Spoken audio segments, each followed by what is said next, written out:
안녕하십니까. 정전협정 70주년 기념 미래 인권포럼 참석을 위해 참석해주신 많은 분들께 감사드립니다. 통일교육센터가 경기대 통일선도대학 추진단과 공동주최하고 아주통일연구소가 경기대 한반도 전략문제연구소와 공동주관하는 통일부문의 행사입니다.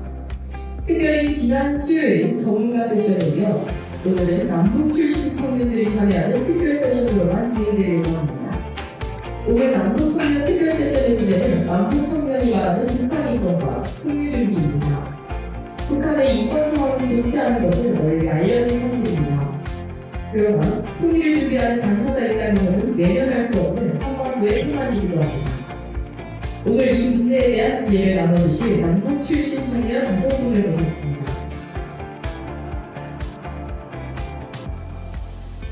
전문가 분들이 이야기할 때는 또 그만의 특색이 있고 또 잘 정리된 이야기들이 있겠죠. 근데 그럼에도 불구하고 때로는 저도 연구자이고 여러 가지 그 전문가 세션에 참여할 때마다 더 뾰족했으면 좋겠고 좀 다른 이야기들이 나왔으면 좋겠다라는 생각을 가질 때가 있거든요.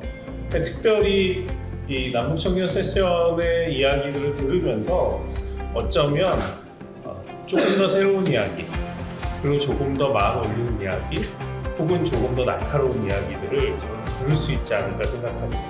여러분들이 평상시에 다른 곳에 가셔서 전문가 학술회의를 들었을 때의 느낌과는 조금 다른 시선으로 오늘 시간 함께 해주셨으면 좋겠고, 제가 미리 발표자분들의 발표들을 보면서 느꼈는데 또 어떤 분들은 내용들 현안을 잘 정리해 주셨고 어떤 분들은 자신의 솔직한 이야기나 혹은 북한에서의 경험을 바탕으로 이야기를 좀 해주실 것 같아요. 그런 이야기들 여러분들께서 잘 경청하시고 이야기 나눌 수 있으면 좋을 것 같습니다. 제가 오늘 또 중점적으로 다룰 주제는 제3국 출신 탈북민 자녀들의 비보호 문제입니다. 이 제3국에서 출생한 친구들이, 청소년들이 아무래도 북한 이탈 주민에 관한 보호를 받지 못하기 때문에 좀 그런 보호의 사각지대에 있는 학생들이라고 할 수가 있겠고요. 이들이 부딪히는 그런 과제가 있는데 아무래도 정체성에 관한 어려움을 가장 많이 겪고 있고요. 이들이 북한도 아닌데 그렇다고 해서 중국 사람도 아니고 한국에는 넘어왔는데 또 한국도 아니고 언어는 중국말을 원어민처럼 거의 하고 그런 문제가 있습니다. 가족 간의 유대 이런 부분들도 회복해야 될 과제가 있고요. 그리고 언어 장벽 문제가 있습니다. 또한 문화 정서적 이질감으로 인해서 극복해야 될 문제들도 많이 있죠. 사실 오늘 제가 얘기하게 될 것은 북한 인권 이야기인데 요즘 북한 주민들 식량난이 물론 어제 오늘 일은 아니지만 심각한데 최근 우리 사회에서는 이런 북한 주민의 식량난으로부터 겪는 고통을 뭔가 완화해 줄 수 있는 조치나 움직임은 보이지 않는다. 식량을 지원해주면 북한 정권도 쓰고 또 여러분들도 익히 알겠지만 비핵화, 북한의 그 비핵화를 저지한다는 거죠. 왜냐하면 많은 부분을 북한 정권이 지원해주면 그걸 미사일 개발이나 핵 개발 등등에 사용한다 이런 주장을 하셨거든요. 저는 그런 주장을 할 수 있다고 봐요. 네. 모든 지원이 북한 주민에게 간다는 보장도 없고 또 그 중에 어느 정도의 지원이 북한 정권에게 간다는 보장도 없어요. 사실 인도주의적인 차원에서는 정치와 별개로 지원해주는 것이 그동안 국제사회에서 어떤 합의점이었거든요. 과연 한국 사회에서 우리에게 북한 인권이 무엇인가? 북한이 SDGs를 이행한다는 것은 보편적인 발전 방법을 수용하고 글로벌 개발목을 달성하는 국제사회 노력에 동참한다는 의미와 이들이 이런 강력한 동향을 갖는 VNR을 이에 제출한 것은 국제공조가 중요시되는 SDGs의 북한의 의지표명이라는 점에서 의미를 찾을 수 있었습니다.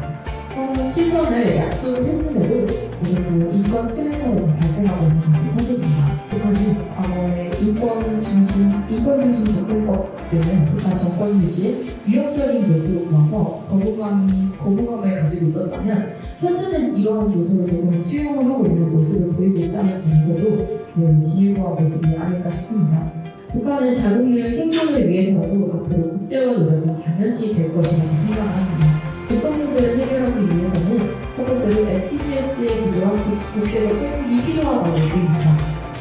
유니크 메뉴는 좀 다른 유형으로 이에서 좀 벗어나서 특별하고 색다른 장소에서 생명을 개최하여 장소의 특이성과 도시의 효과적 이미지 전달을 이루어낼 수 있게 하는 마이스의 한 방식이자 장소를 의미합니다. 그럼 이 유니크 메뉴라는 개념을 어떻게 인권 통일의 상징 벨트로 얻을 수 있을까요? 강원도는 세계 유일 군단도인 것을 알고 계실 텐데요. 강원도 동해바다를 잇고 있는 북한의 원산시와 남한의 고성군을 이 프로젝트의 대상 지역으로 삼고자 합니다. 말 그대로 남과 북이 하나가 되는 우리의 유니크 메뉴를 퍼뜨리는 것이죠. 이를 통해 강원도 남북의 통합, 그리고 관광과 인권의 통합, 한반도와 세계의 통합 등 분단된 우리 한반도에서 인권을 주제로 하는 마이스 상업 기회를 온양기 공유해 놓은 계기가 되었으면 좋겠습니다. 네, 우리도 이런 인간 차원의 교류가 통일이 나중에 된다면 참 중요하다. 왜냐면 이제 이미 탈북민과 저희가 이제 하나로 이제 하나가 되어야 되는데 우리 대학생이랑 청년들이 가장 필요한 부분이나 이런 생각이라던가 마인드셋이 뭐라고 생각을 하시는지 궁금합니다. 인간 교류도 굉장히 중요하고 사실 통일에 있어서 정말 주권, 영토, 국민 이런 부분들 쭉 있잖아요. 근데 가장 중요한 건 정말 사람의 통일이라고 생각을 합니다. 지금 당장 저희가 북한에 있는 사람들을 가서 막 만나거나 할 수는 없잖아요. 탈북민들을 만났을 때 먼저 친구가 되고 분단되어 있는데 매일 거의 70년 동안 통일을 주시면서 거의 만난 기간이 별로 없습니다. 왜냐하면 만나면 불편하거든요. 가장 중요한 것은 일단 만나는 걸 같아요. 네. 그 전에 아무리 논리적으로 생각해봐도 뭔가 만나지 않은 상태에서 A부터 Z까지 플랜을 하지 않아도 대부분의 경우는 다 뭔가 크게 의미는 없는 것 같아요. 여러분들의 일상 속에서 다른 사람들을 많이 만나는 사람, 그리고 굉장히 복합한 복합적인 이 정치나 다른 것과 연관되어 있는 이 인권의 문제를 일상의 문제를 보기도 하고, 또 한편으로는 구조적으로도 정치와 인권 문제를 함께 병렬적으로 보는 것. 그리고 오늘 손 선생님이 얘기하신 거나 아니면 손 선생님이나 양 선생님이 얘기하신 것처럼 SDG나 아니면 유니큐 매뉴와 같은 새로운 어떤 매개체를 통해서 인권의 문제나 이런 것들 접근해 가는 이러한 새로운 노력들이 같이 다 있었으면 좋겠습니다.